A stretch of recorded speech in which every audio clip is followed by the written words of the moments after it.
months, but this has been kind of one of the foundations that I've always thought, for whatever it's worth, in business. It's just very, very important. Business and life, kids, and we're coaching now and doing all those different things. I just think that it goes to all aspects of life, and that is to collaborate and work together. The power of a team is more power than an individual. Lions in a pack together are more powerful than a individual. And it's how can we learn from each other? How can we grow? How can we strategize together? And here's some things that are winning for you guys in business. I know everything's a little bit crazy right now, a little bit weird in this industry, trying to get deals done, right, and try to service clients and do what we need to do to grow our business. But we don't come in here with some crazy agenda today, or this is about opening up to each other, being an open playbook, so to speak, sharing what's working. And again, Mark and myself, and for the others on staff, obviously we try to be in the trenches as much as we can. We're not in the day-to-day like you guys are in production and whatnot, but we try to pay attention. We listen. We're side by side. We're here. We try to, one of the reasons we've done the dose, the podcast for 100 years, is just to get people to come on, open up the playbook. What's working? What are you doing that's effective? So again, anyone that wants to share what's working, share a win, we open that up. Some things to not do, some things to stay away from, we can do that too. But again, as one of the things I always like to talk about, like I said, I don't have an agenda, but I want to talk about leverage a bit today. It's always a thing for me. How are we continuing to leverage, in this current environment? It might look a little different than we, we're leveraging, a year ago, 2 years ago, whatever that might be. So, but real quick, let's go around the room and just quick intros, maybe how long you've been with us, or if you're a vendor or a partner or managing broker with us, whatever it is. Let's just hear who you are, how long you've been, and how amazing you think Mark is, because he's not here. Jeremy Clevin here, though, one of the owners, obviously the primary owner. Mark is, since he's not here, subsidiary. So, I've been here since 2005, since day one.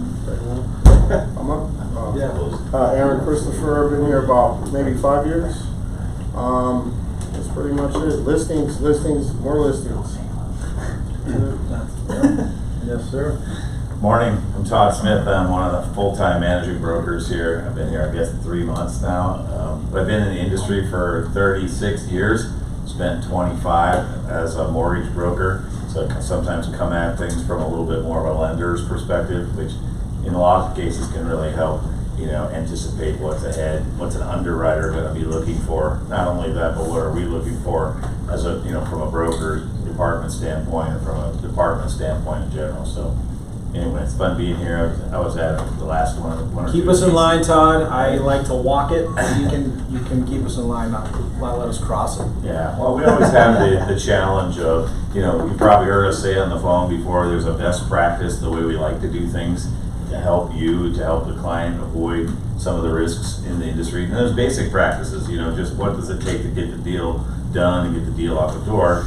And in a similar fashion, when you call us, on the front end of something, I know Andrew, for example, and myself and most of the other brokers, we'll try to talk to you from a doing business standpoint. Like, if we're going to get the listing, if we're going to get the contract, we're going to get the offer accepted, here's what we might do. But then we've always got that second, but make sure we cross this T and dot this I over here so we have a compliant file in the end. And that's the challenge we have every day, is when are we turning up the volume on how do we get the business, and when are we turning down the volume on how do we keep it in bounds, so to speak. We'll need the rest of the intro shorter than that one. Yeah. I don't do anything in a minute anyway. Except videos. We have a constant. Pull a video camera out, the guy will just no, just like there it is right there. That's partly why. I love it. So I'm one of the managing brokers also. I'm Brian Donahue. Been with the company since about 2014. And there's occasions where we've got a constant chat going and we go, oh no, here goes Todd again. So anyways, I help with the file reviews, and again, I field a lot of your calls as far as the hotline and so forth, just like Todd.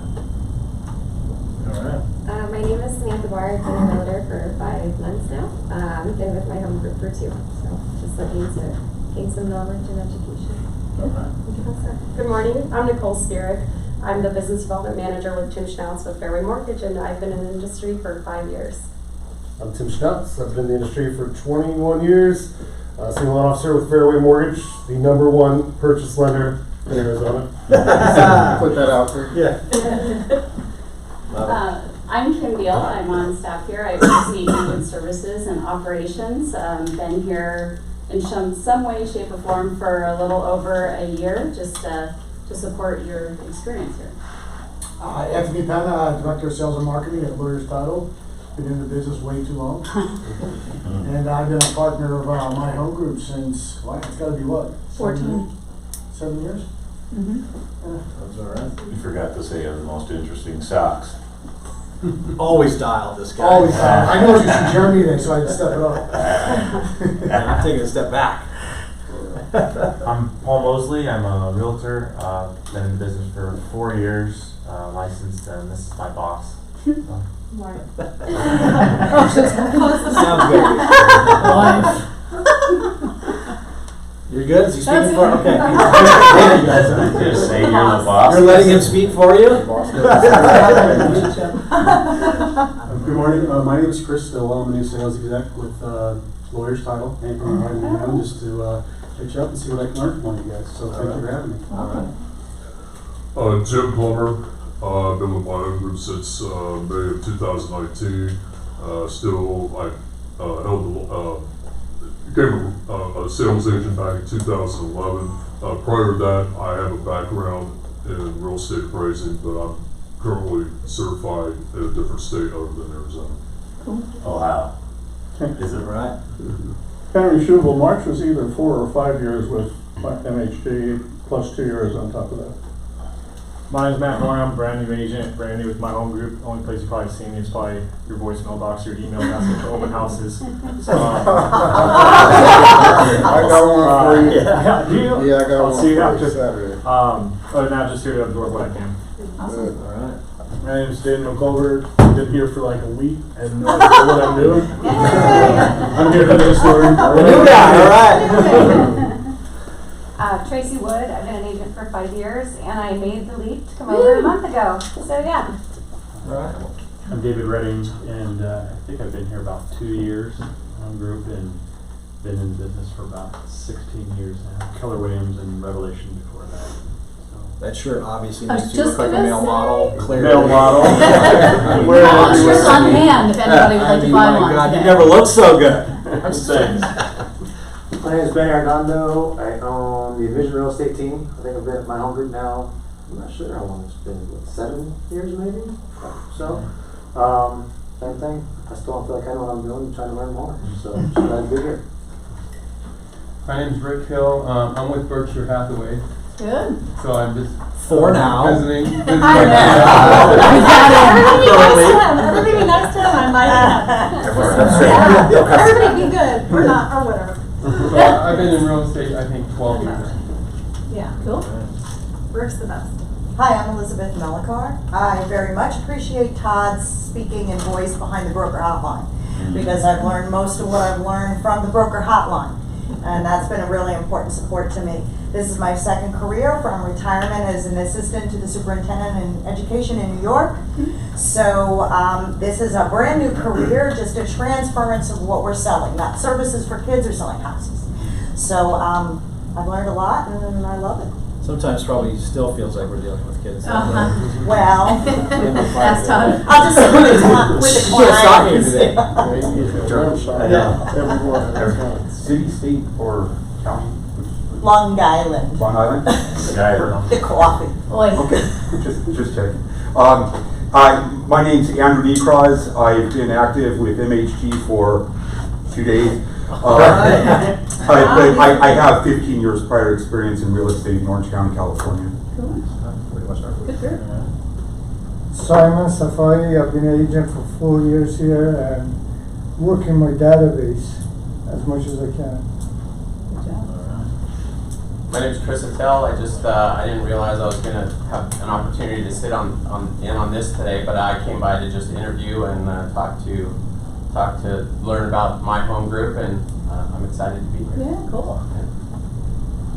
I'm Michael Marlowe. I'm Director of Business Development here in my home group. I've been in the business 18 years and I'm happy to help anybody with anything they need.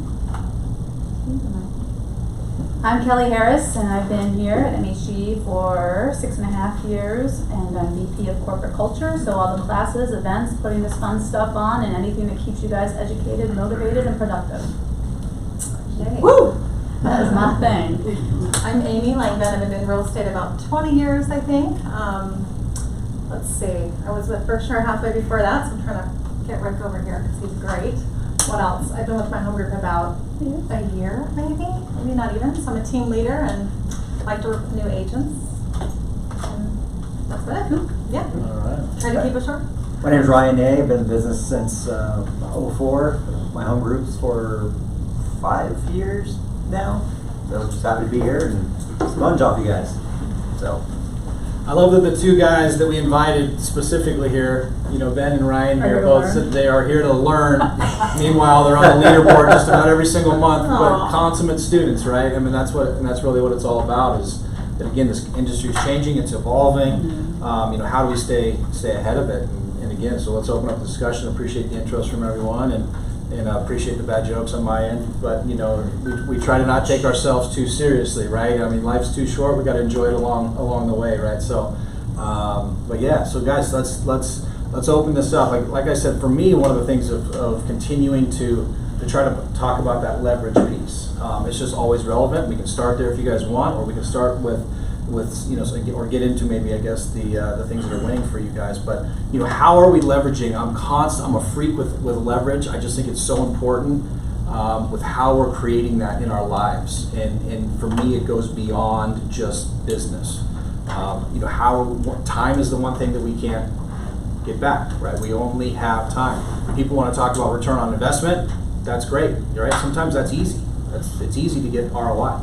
You know, you spent X amount, it delivered X amount, you can generally pencil that out. But ROT, or return on time, is a lot more difficult, you know, to see what's winning and to see what's generating the results. And again, for us, you know, for me and for our lives, like we even try to go beyond, again, just business. What can I leverage in my personal life? What can I take out? What are the things in my life that I don't like doing or I don't want to do?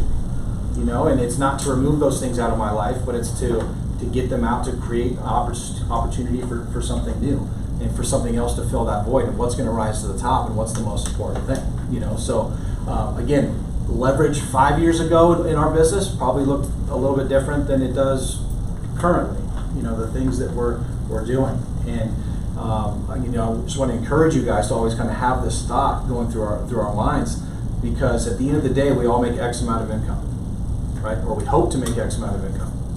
So our time is worth a certain amount of money, obviously. And so if we're running around putting on lock boxes or doing things that you can ultimately pay somebody $12 or $15 an hour to do, then there's no sense us spending or paying ourselves double that or triple that or 5 times that to do the same activity, right? So you take that out, not so that we can sit around and lay around and hang out, but to have the highest dollar producing, revenue generating activity, right? So what's that look like? You know, so Ben, you know, Ryan, I'd love to give you guys the floor. Like, what's it look like right now for you guys in your business? What are you currently leveraging in today's landscape? Well, I like what you just said there. Like return on time. Oh, I'm sorry. Maybe it is just laying around doing nothing. ROT. Right? Maybe it is. Maybe sometimes maybe it is. Honestly, just spending more time with your family and doing nothing, right? Or an extra vacation or something like that. Because to me, the return on time is more important than anything. And I had to learn this like from the get-go. If you don't know my story, I've been a full-time fireman for the city of Phoenix for 17 years. And so still to this day, right? Yeah, and I could only... Meanwhile, on the leaderboard every single month. I could only focus on the things that would move my business forward. I mean, I didn't have time to do anything else. So as soon as I get rid of... I mean, who here is still doing paperwork? Honestly, are you still transacting your own files? No one in this room is? Oh, yeah, that's pretty amazing. Yeah. I got nothing else in it. Yeah. No one here should be doing paperwork. I think my home group has been awesome, because even if you're not on a team that has TCs available for you, I mean, you guys have in-house, there's in-house TCs here now that you can contract out. Everyone should be doing that. I mean, as soon as you know the contract, get rid of paperwork. That's a time suck. And then, like you mentioned, lock boxes, signs, you know, photos, all that stuff. No one here is professional. I mean, maybe you are. If you're a professional photographer, keep taking your photos. But other than that, you can pay $125. I think one of the partners here is Rocket Lister. Is that one of your partners here still? Yes. Kim. There's a million. There's a million different companies out there that will take photos for you, do all that. Get rid of those things. What's the one thing that you're responsible for in your business? And to me, that's lead generation or finding out who your customer is going to be. So I think your leverage should be based around that in terms of if you're going to be the person that's going to do the lead generation, get rid of all the other stuff so that all you do, your main job is to do that lead generation. If you're going to hire that out, figure out what that looks like. Well, that's a great point. No, and to piggyback on that real quick, and I thought you were kind of going down the path of like dialing in that one thing, and sometimes it's just that simple. Like if we were all to ask ourselves, what's the one thing that if I did this all day, every single day, 8 hours a day for the next 5 days or whatever, it will generate the most results? And a lot of times many people will say, well, if I just made more phone calls, right? Like if I just called my database, touch base with people, had quality conversations, try to nurture those relationships, right? I always talk, nurturing the relationship from, just trying to ultimately gain professional trust with people. Those are handled through conversation. So if I just did that more day or more per every single day. So how do we get there? Again, it's not the next thing can we add or the next tool or the next shiny object. Sometimes it's a process of elimination, or what can we eliminate? It's kind of a boring process, right? Yes. I mean, the whole thing. And I'm sorry, what was your name? Matt, you're doing it right. Like for you, the one thing right now is getting open houses. Yep. That's work, like you said, just calling, leaving voicemails, calling agents. If you don't have your own listings, I mean that's work. But that's what you should be focused on. You're doing it right, and just stay consistent at that. And open houses can grow a huge, massive business. But yeah. That's how I started. When I was a new agent, the first thing I did was I used to call agents, say, I need to do open house. Can I sit in your open house? Because I wanted that interaction with people face to face. I think that's your easiest lead source that you can do is sit in an open house and try to meet people. I don't do them anymore because we're ROT. No, I don't have enough time.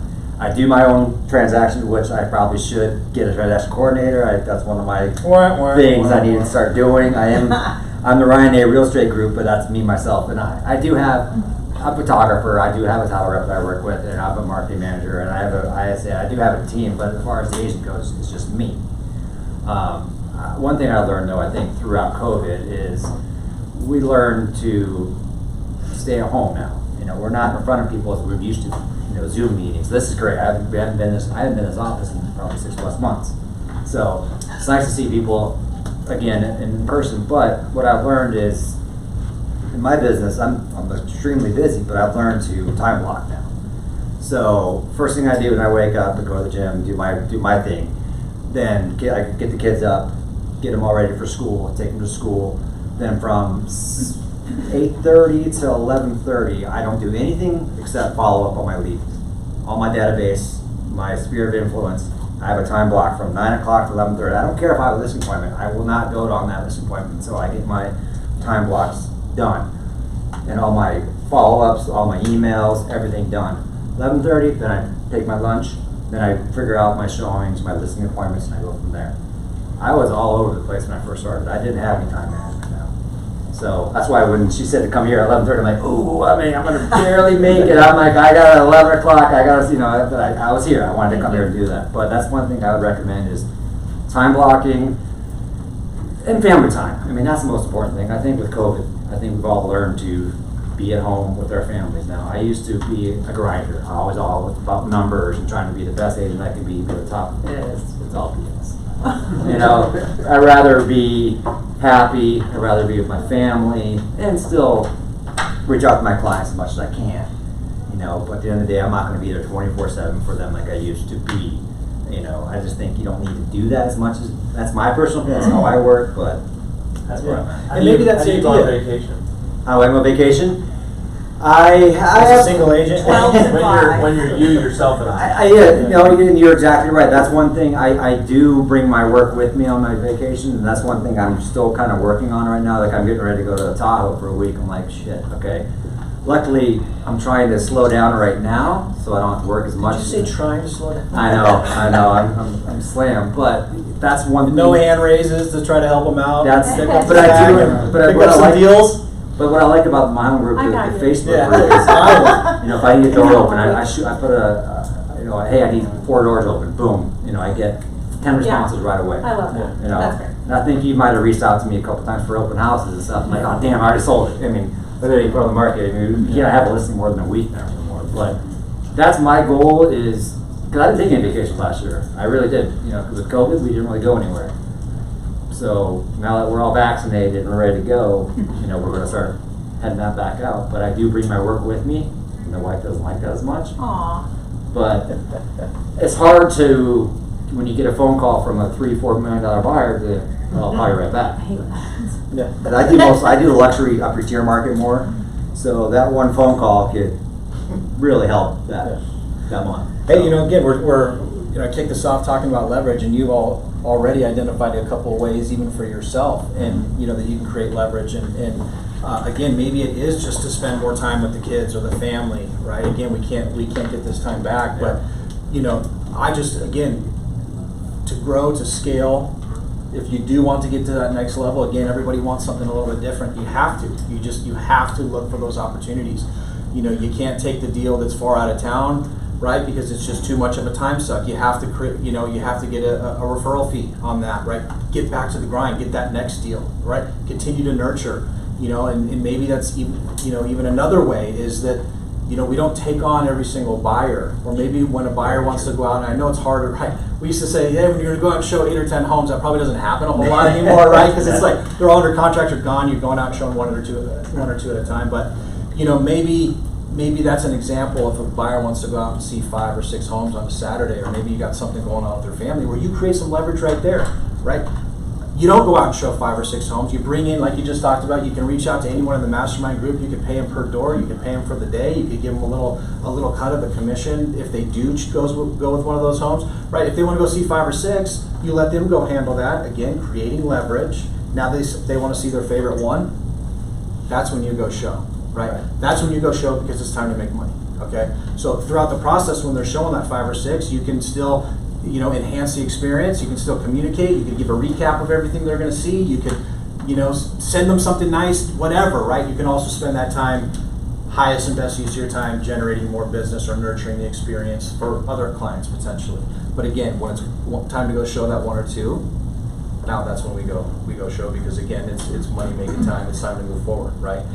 There's countless ways throughout the transaction that you guys are talking about. Again, the hands that go up for the you know, doing paperwork and transaction coordinating. Again, it's not the highest and best use of your time. Why would you be spending X amount of hours handling the transaction when you can pay somebody $300 or $350 or $400 or whatever it is a file? It's going to be, again, with all due respect to them, earning much less per hour than you would be paying yourself to do it, right? Is that the highest and best use of your time to be pushing paperwork around? Not so much. Is it the highest and best use to keep deals together and negotiate the BINSR and put that process together? Probably so, but there's areas where you can push and pull throughout the transaction. Again, we have to constantly be looking for that. And it's our belief, real quick, sorry, I'm hogging the microphone here. You know, it's our belief, real quick, is as we go forward in this industry, we're going to have to figure out as agents how to do more deals in less time. Okay, lots of technologies that we've been afforded. When we got into business in 2001, you know, we were still writing carbon copy contracts on the back of hoods of cars and whatnot, right? And faxing stuff. The time that it took to do a deal, I'm serious, chasing signatures around town and all this. The time that it took to do a deal, again, it's a lot different now. I know we're in an environment now with buyers taking a lot more time, right? We're spending more time probably per deal to get them under contract and find them a home. It's not going to be like that forever, right? But we're still going to have the technologies when this, you know, eases up a little bit. You know, but a couple hands, go ahead. Okay, 10 seconds real quick for Ryan, maybe helps him out, because it helps me tremendously when someone phrases it. I mean, because you're an absolute killer, crushing it every month. What is the cost of an assistant for you that's a licensed assistant? I looked at it when I was like at that stage, I'm like, okay, $40,000. Well, do I want to part ways with $40,000? Someone told me, well, no, $40,000, break that out on a 12-month period, okay, that's $3,000 a month, you know, roughly, times 2 months, right? It's a deduction. Now, after 2 months, you're into it for, call it $7 grand. If it's not working, cut bait. That was one of my goals this year, was to expand my brand a little bit more and get a little more help. I'm a control freak, and you know, it's hard for me to let go. Especially with my clients, you know, I do, when you're dealing with higher net worth clients, they want to deal directly with you. You know, I have knowledge of the market, and that's, so I make sure they get me. I don't want someone else, but that's the buying and selling. But the transaction side, that was, actually, I wrote it down January 1st, expand my team. I don't want a big old team, that's not my goal, but to use my time, because I effing hate paperwork. I hate it. My wife knows, like, all right, the kids are in bed 9 o'clock. All right, I got 13 transactions I got to put in the system today. All right, let's Sounds do it. horrible. Everyone else is thinking. Last November I had my record month. I did 14 transactions just by myself, and it's got them all closed. But that paperwork was just, and I'm sitting there going, it's crazy. So we gotta get him in here. Go ahead. As far as being, excuse me, as far as being a control freak goes, like for your listings, I mean, how control freaky are you? I mean, are you showing up with comps to appraisals and stuff like that? Is that how? Yeah. On my listings? Yeah. Wow. I mean, you yourself. I mean, you say that you take care of the whole thing. Are you going to that level of specificity in making sure that the deals get through? Oh, I schedule everything. Mm-hmm. Oh yeah, I schedule their inspections. I schedule appraisers. I meet the appraisers there. Mm-hmm. If I have a feeling that the house is kind of going to have a lot of problems with the house, and it's my listing, I'll show up toward the end of it. And I don't care if buyers just want me there. I'll still show up, you know, just to check it out. But yeah, I make sure I'm present. If I don't answer my phone, that's one thing that you got to do, guys. This market is explosive. We all know that. This market is one of the most explosive markets I've ever seen. I really don't care for it. But these agents that are not answering your phones, answer your damn phones. Like when I'm calling you, you know, for showings and stuff, answer your phone. Think of this texting crap. Okay, texting's nice. I can understand texting me every now and then, but answer your phone. You're so old school, man. I just, you know. You have 90% more business if you answer your phone as an Answer your agent. phone. I never understand why agents don't answer their phone. I'm winning offers I don't get it. with multiple offers, because what I do is I build rapport with the agent. That's so important to build rapport with an agent. I just negotiated, not to toot my own horn, a $4 million contract up in Desert Mountain. Okay, my buyer wasn't cash; he was only 50% cash. We're going up against a all cash offer. Luckily, I knew the agent. The agent and I worked together in the past, and she knows my rapport. She knows my clients. She goes, "Hey, Ron, I have a better offer. It's cash, but we're gonna go with you because we know you. We know your trend. We know you're easy to work with. We know your reputation." The other agent sent me a text and said, "Hey, we're shaking an offer over. Here's the proof of funds." I'm like, "Yeah, it was 200 grand more, but at the end of the day, is it worth that?" You know, I just think it's. I'm an old school guy. I just like to answer my phone, text. If I don't answer, I call back within 15, 20 minutes, unless I'm on a listing appointment. I will not answer my phone if I'm showing properties or I'm on a listing appointment. You just obviously can't. But that's just my little nugget of today. Right. It's good. Did you Yeah. have something, Amy? Sorry. Yeah. No, I just want to say, we're kind of through that topic, but when you set goals in real estate, you want to set your real estate achievement goals, but you also want to set goals in your personal and private life. So when I was with Berkshire Hathaway, I think I was on a luxury panel, and I thought to myself, I'm going to set a goal to take every summer off, and I did. So I would, just work hard enough, make enough money to take my 3 months off in the summer. So 3 months. that was 3 months. Yeah, I did that for a long time. Wow. I did that for quite a while. Where else to go? Yeah. What Just do you do? out of the heat. Get out of the heat. Hey, girl, come on, you can do it. You can do it. Right. I believe in you. But yeah, and then coming into this meeting here today, I wasn't sure what we were going to talk about, but one of the words I wrote down was relationships. Yep. And I think you nailed it on the head. You have to form relationships with the other agents. Sometimes we're adversaries, sometimes we're partners to get the deal done, and I can't emphasize how important that is. And just ruling it out for your buyer, so you're not dragging your buyers through that, the muck of never, not getting that deal, not winning that deal. So, and for your listings too, because you're bringing that buyer that has the best package for your seller. Yeah. It's not just how strong the buyer is, it's how strong the lender is, how strong their agent is, title, and to get the deal done. Yeah. So, relationship. How did you break into that market? Oh, everybody asks that with luxury. The luxury market? Yeah. Oh, most of my clientele and most of my business is in Scottsdale, so obviously, what's the medium home price today in Scottsdale? Is $925 right now. I mean, and I look today, the average medium home price in PV is 3.3, 3.4. Yeah. So I just knew when I started real estate, I wanted to be in Scottsdale. I just wanted to. I'd rather do 3-4 deals per month at X amount of dollars than 12 little guys. I just wanted to work. I wouldn't say smarter, because if you did 12 deals at 200 grand, that's great. But I think it's just luxury clients refer the hell out of you if you do a good job. They do. That's they're investing a lot of time, and I do most of my stuff is second homeowners, winter residents, big people that some are primary, most of them are from out of state, and I just tell you, you do a good job with them, and they'll just refer the hell out of you. I mean, I really don't market that much for luxury stuff. It's just all word of mouth and referrals, really. Yeah, I think that my piggyback to that is like how are we connecting with whatever the database is, right? Whether you're brand new to the state, whether you have a long or database that you can connect with. How do we stay in front of them? That's an ongoing battle that we've been trying to overcome or trying to master for 100 years in this industry, right? Go ahead. Ryan, with you doing the luxury, which you crush it at, and you work your database and referrals, are you working on any, you get referrals from team with agents from California and other states that are coming in? I mean, I don't think agents understand how huge that is to go look out there and make a partner from some another state that you see. Their big majority of people are moving to Arizona, like the top. So again, the market is changing. Arizona's not a secret anymore. Arizona used to be a secret. It used to be like a nice place to live, low cost, low taxes. It's not just California. It's all over now. Everyone's moving out here because the cost of living is cheap. Well, cheaper. It's not as cheap as it anymore, but we still got crazy low property taxes. You know, when you sell a $2.5 million house and your property taxes are 15 grand a year, you're like, get out of here. No crap. We paid 60 grand over in New Jersey. Hey, wait till the Canadian border reopens. I'm sorry? Yeah, wait till the Canadian border reopens.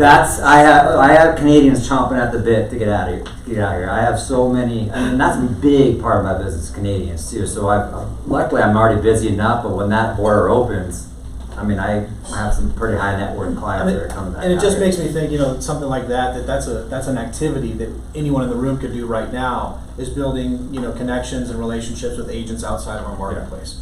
That's a networking or a prospecting activity. It's even going to events that people have. You go out of town for events, if someone's having an event, hey, you might not like that event, but you're going there to go meet agents that are crushing it all over the country. And you go there, you want to learn, get a nugget here and there, but you go there to network and meet as many contacts as you can.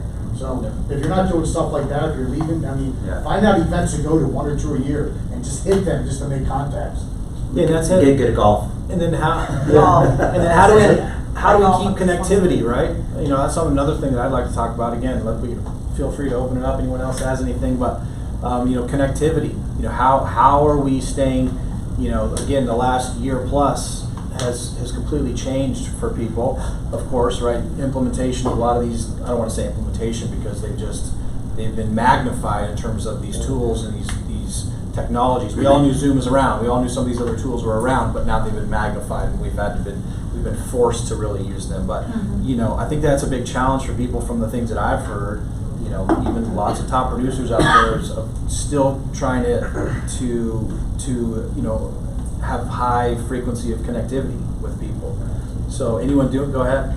I wanted to ask about one of the things that's kind of putting everything together that I've heard that's taking my time is I'm not of the generation that was born with a phone in my hand. The phone in my hand was like, hello, ding, ding, ding, ding, ding, you had it. So I have to learn at great pains all of these new skills. Wait a minute, what's a TikTok? And I'm like, well, who uses that? You don't need to know it. You don't need to know TikTok. Well, I know it now, but I don't even know what the hell that is. I have to learn one thing at a time. Okay, so I'm working with somebody from a title company and they're sitting down with me and they're spending a couple of hours. Okay, this is how we're going to do the marketing. And it's taking my time to know how to market myself the most effectively. There's all those other skill-based things, but then that's a time robber for me. It's valuable.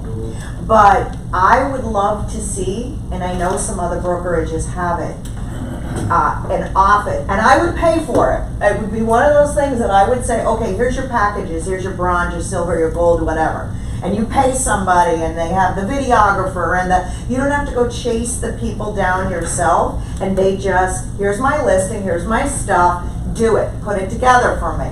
I pay somebody. You could hire for somebody this. very I quickly. know, but that's the time. Okay, let's find the videographer that has time in their schedule. If there was a dedicated person, it's like, you know what I mean, like here, I hand it over. I can go find the person, but that person has a schedule then, and it's kind of like when you hire your own transaction coordinator, you have that person and you know you can hand it off to that See, person.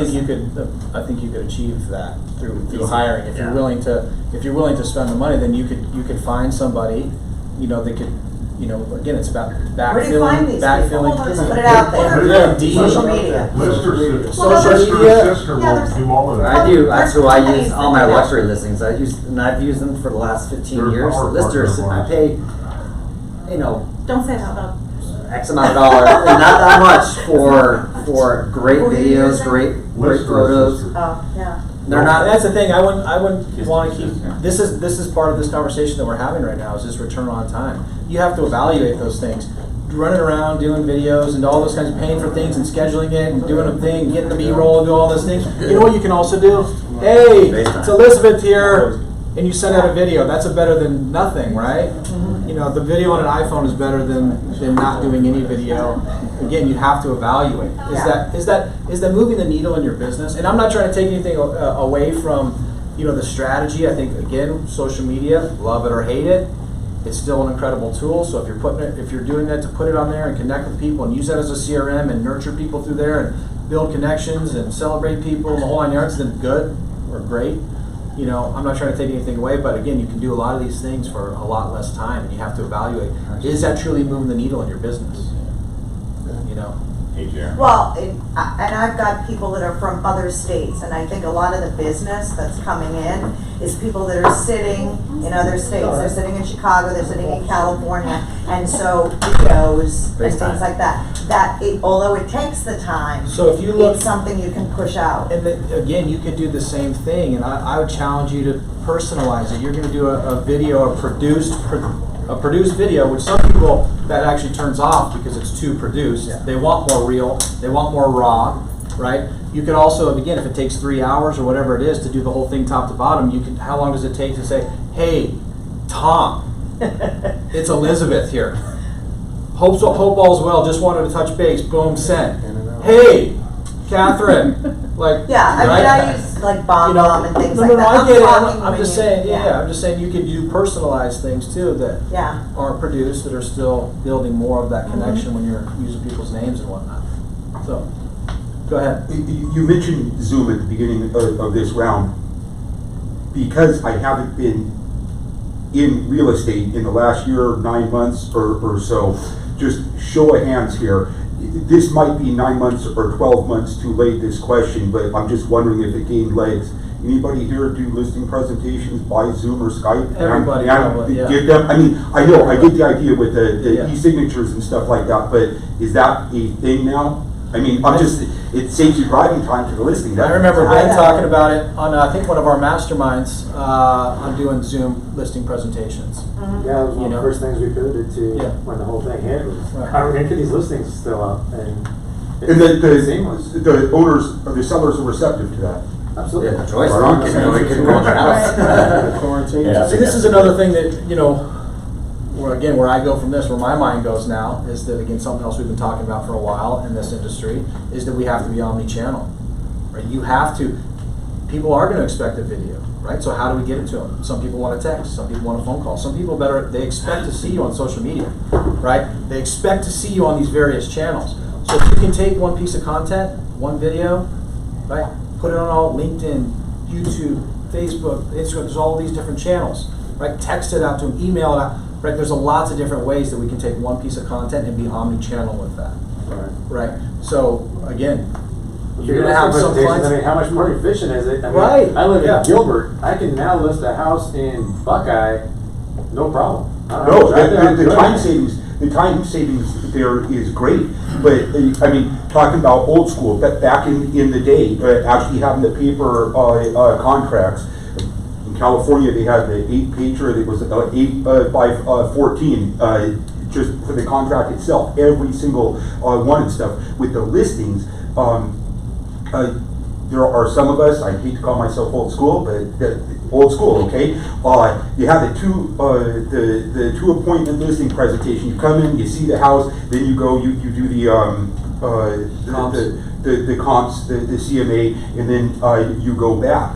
This is going to be without seeing the house. I mean, as a matter of practicality, you ask them to send you photos. Are they receptive to that? I mean, I know a lot of. I think you have to take you have to go with. I'm not trying to say not to lead the transaction, because we always should be the leader in the transaction. Lead people with our experience and our professionalism and foreshadowing and knowing what's coming. But I think that you have to. You're going to have some people that are going to want to do that still, right? They don't want you to come over if you don't need to, so they'll want the convenience factor, or maybe they just want to have that initial interview. So I think you have to be prepared for it, right? You have to have a presentation that you can, and get yourself comfortable with Zoom. And then you're going to have some people who are saying, look, no chance I'd ever list my house with an agent that I'm not going to meet face to face. Are you kidding me? Right?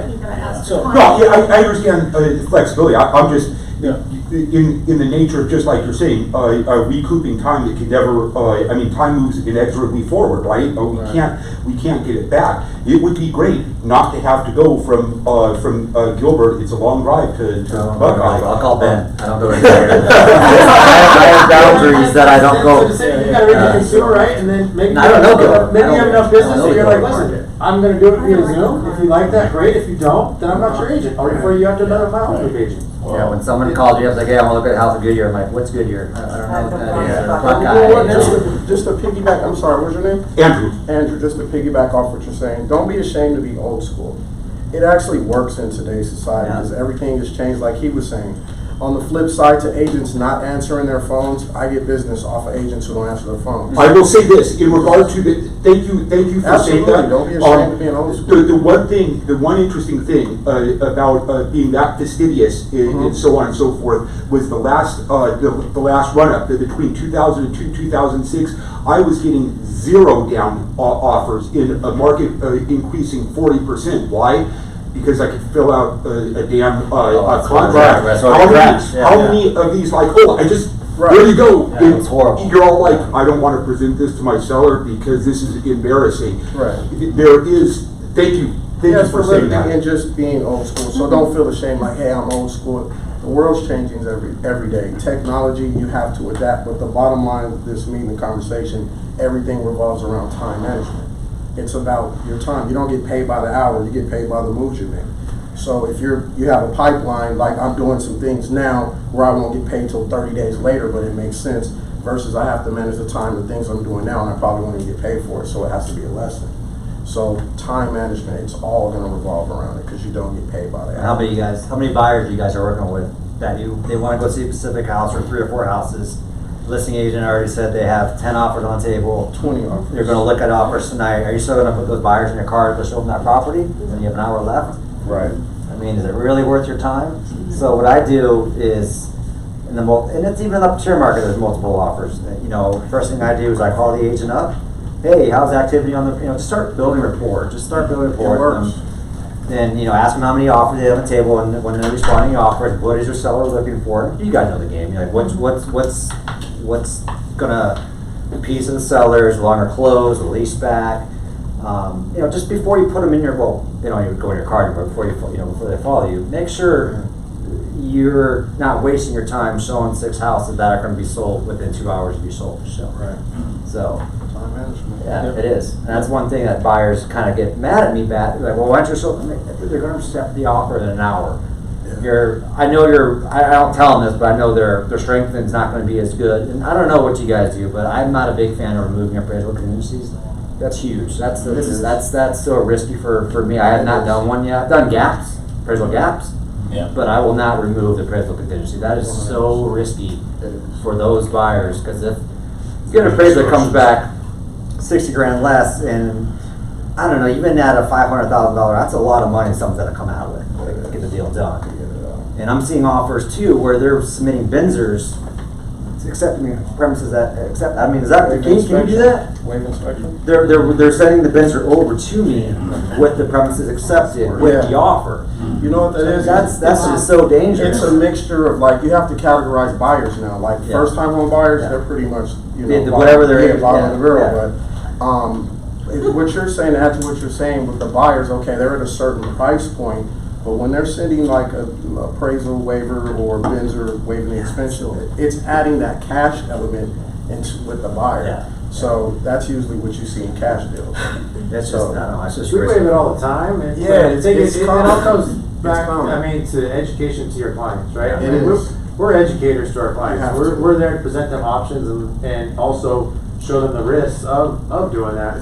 But I'm not lucky enough to work in his price point, so we're used to, you know, that $300,000 to $600,000 price point, and we're waiving appraisals all day and still not getting all day contracts. I mean, we're still not getting. Yeah, So, while I agree it's not ideal, and I would prefer not to, it's either the cost of buying a house in a lot of markets, or you sit on the sideline and wait. And what's that opportunity cost of 3 more months in this market, or 4 months, or 6 months? But I think the main point of that, right, because there is risk, is educating your clients. And as long as you've done that, this could happen, like, do you have the cash to do this, you have, get a price for that, do you have the extra asset to make that? exactly, then I can sleep well at night, right? Because If you have I to- push you to do something and I don't educate you about all the repercussions, then that's on me. You always say it's your choice. If you want to do this, it's just A, B, and C. If you want, Absolutely. I always lay that out. I'm like, this is your choice. You can do this or this. Just don't blame me if it's this or this. You know. Exactly. So, I want to be able to go to sleep at night. But, you know, if and I relate to this a lot for some of the agents on our team, you know, the cost of not waiving that, let's say an appraisal did come in $30,000 below and you had to make up that gap. Well, if you did that 6 months ago, you're looking pretty good today. Right? Like, you're pretty happy, you're glad you did that. Yeah. If you didn't do that, your offer didn't get accepted, and now you're looking in today's market to maybe pay, what, $70,000 for that same house? Yeah. So there's different ways of looking at it too, in terms of what's best for the client and all of that. And that's completely up to you, but I think as long as you're educating them, I think it's perfectly good to waive an appraisal if it's going to be the difference of. Well, either you're gonna get it or somebody else is doing the same exact thing, so.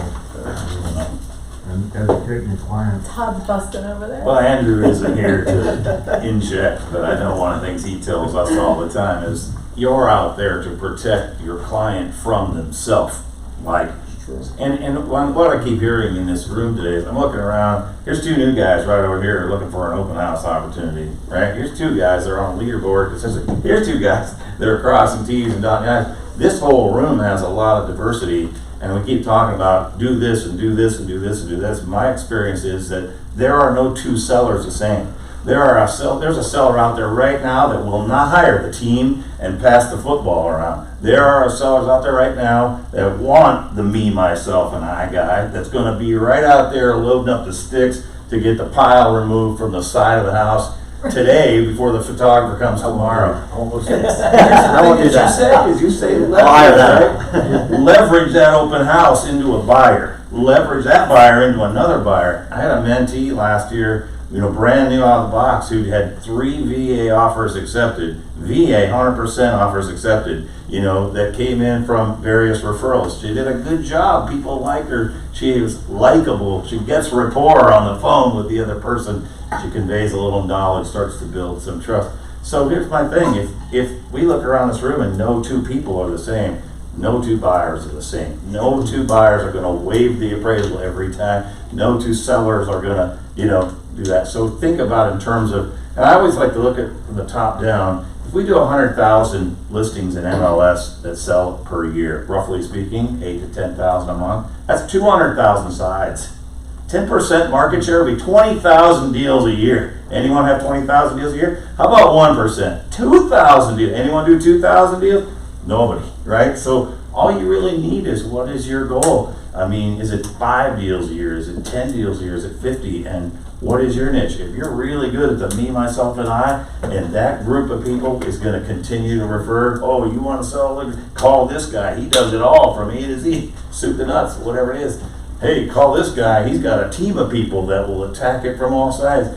no two people, I can't put any two people in the same. Yeah, and with it, yeah, you just gotta stay authentic to yourself. No Yeah. question about, Right. What do you do know, best? and the way that you operate business. It doesn't Right. mean that we can't obviously, still try to look for that leverage. And I wanna kind of bridge the gap from that leverage piece to when we're talking about the return on time and the leverage. And so what's winning right now? I wanna talk about some wins. If anybody has them, we got a few minutes left here.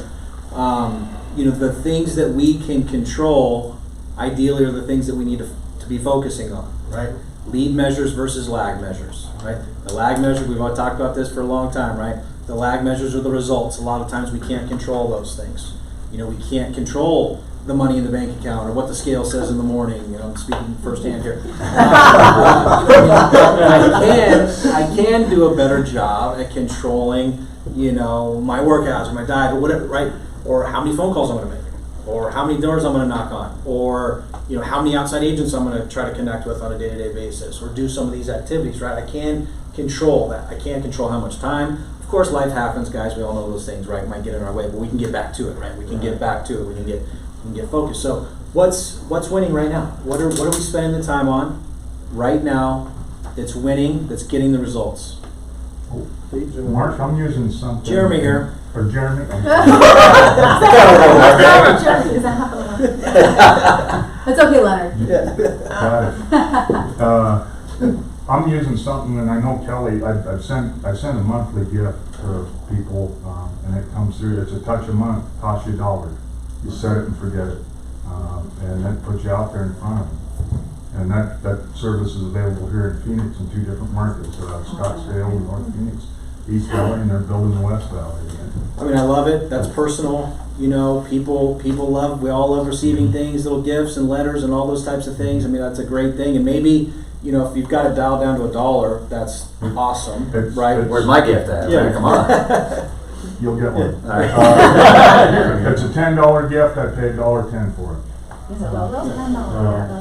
Dean, I'll share it with everybody. These are all notes, by the way. I'm not just texting. These are all notes. And I'll share. where my mind goes to this, what goes with this also is maybe everybody doesn't get that gift, right? Maybe those are your A clients, the people that have done a deal, or they love you, or they've referred you, or whatever the case, right? Maybe it's not the people that haven't referred you or that you've never, right? So maybe there's I think there should be a little bit of a different experience for some of our preferred clients. Give to everybody, and then the other people get the handwritten notes and the coffee cards and all the other stuff. Again, when we talk about connectivity, that's one thing you can do somewhat from afar, obviously lower frequency than a face-to-face or something like that, but people love it and it's going to connect. So, well, most people deal with who they know, like, and trust, right? Just like Ryan's saying, you got to build rapport with the other agent. You got to build rapport with the client, the past client, future client, guy you met at Starbucks, whatever it is. And if you don't get any rapport, then you're not going to ever be able to convey any knowledge. And if you don't convey any knowledge, they're not going to trust you. And people don't sign contracts. You say, what's winning right now? Getting the listing. It's always winning. It's always leverage. Yeah. I mean, like what activity, right? Yeah.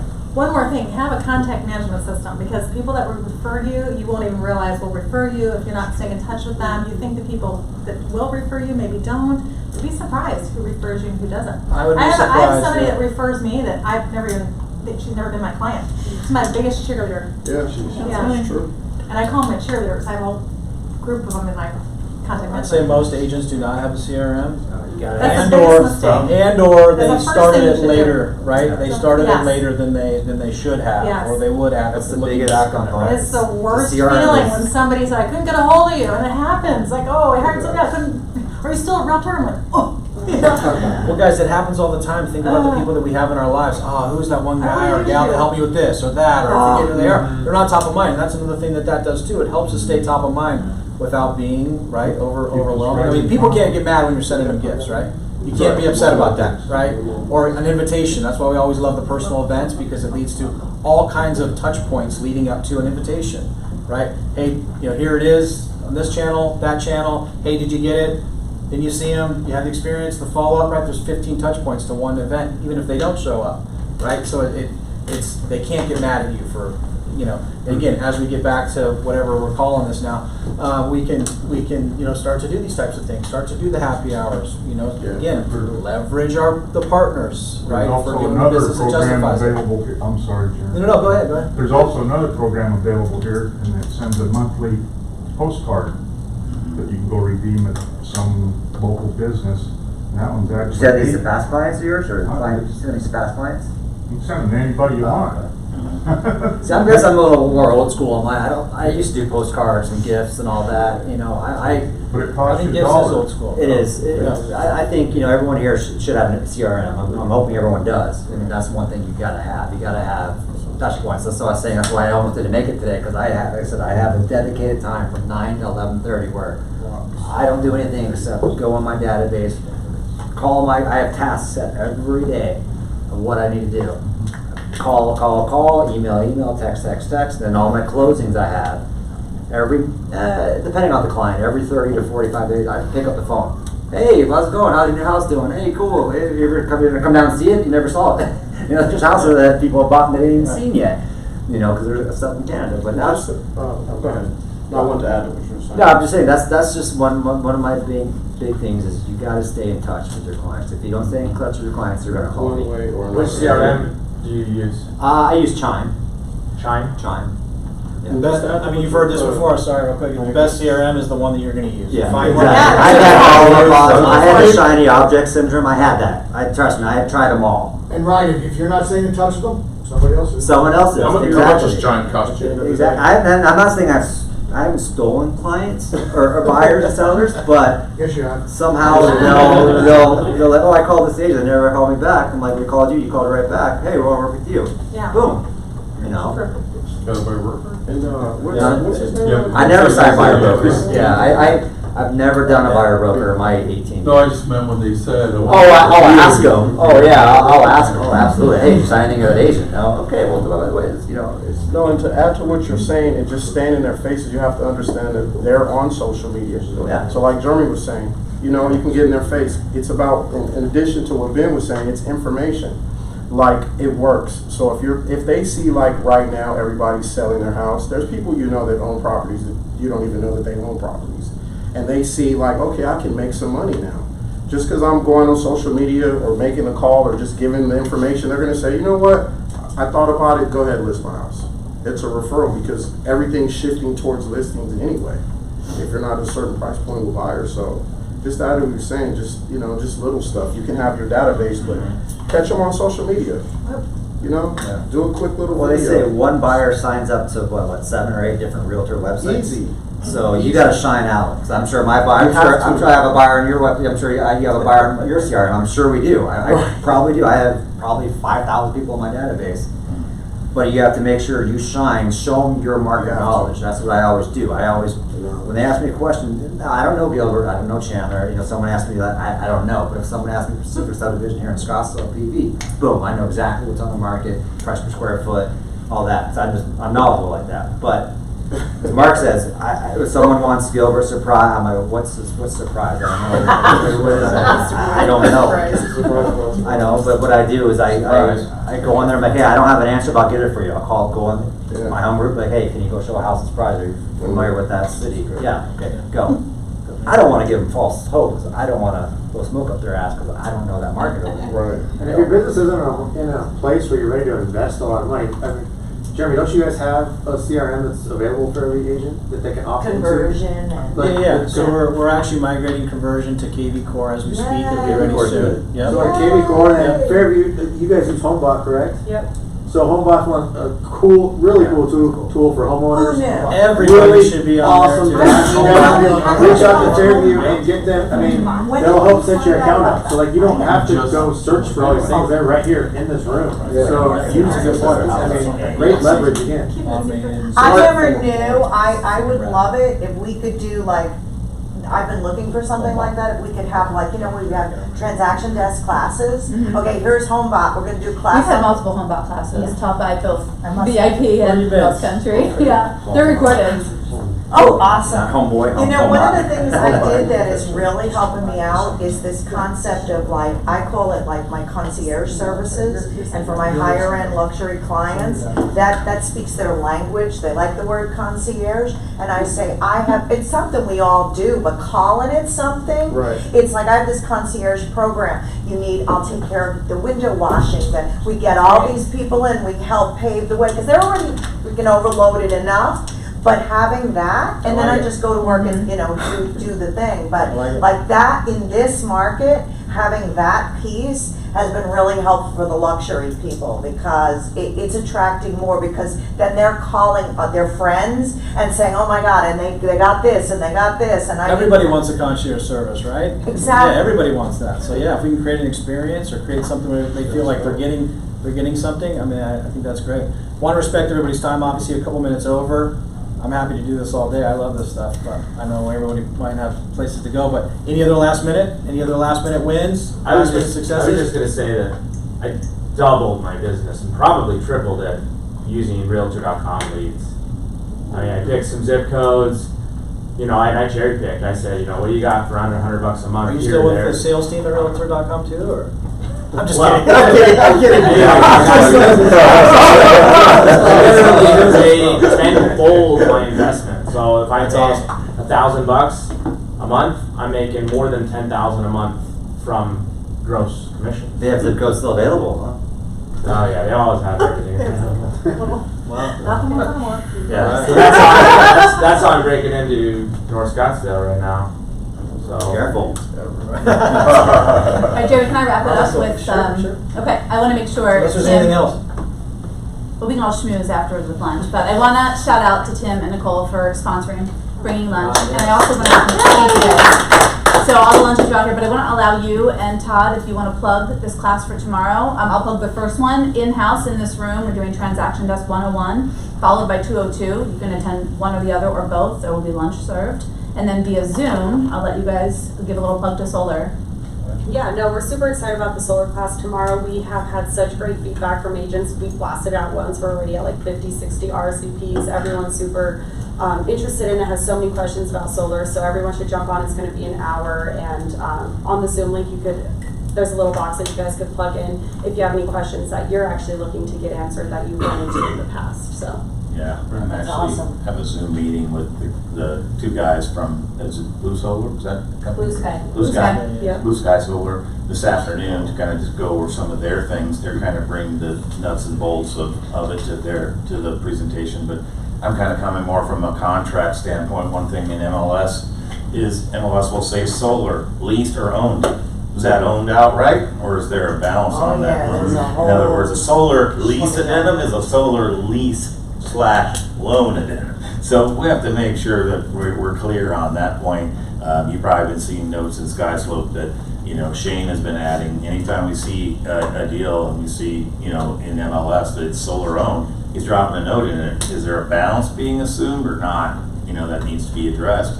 And so, but those are the kind of things we'll be talking about in that workshop. I don't think we call it a class because there's no credit for it, but Sure, yeah.